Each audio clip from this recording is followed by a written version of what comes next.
त्याला झटकला आणि घातला बघा तो शर्ट.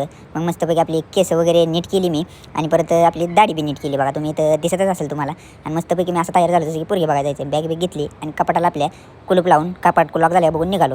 कालची 50ची टोपी घेतली, गॉगल घातला आणि गाडी काढली आणि निघालो आपल्या कामावर. त्याची जाताना कुलूपाला पिकअप केलं आणि जाऊया म्हणलं आता कामावरती. कामावल्यावरती भूक लई लागलेली म्हणून दुपारचं जेवण करायला आलो आपण या डेअरीत. म्हणजे आपली मेसच आहे इथं. मस्तपैकी घेतलं आपलं ताट वगैरे, जेवण करायला चालू केलं.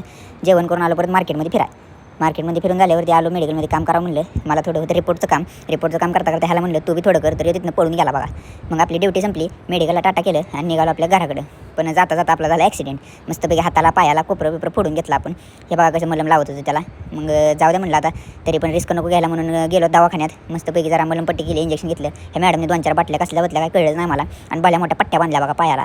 आता दुःख तर लय होतं पण आता काय करणार म्हणून मस्तपैकी चादर घेतली आणि आता झोपावं म्हणलं. तर मित्रांनो, ब्लॉग आवडला असेल तर नक्कीच लाईक, शेअर, सबस्क्राईब करा आणि आपल्या चॅनलला पण फॉलो करा.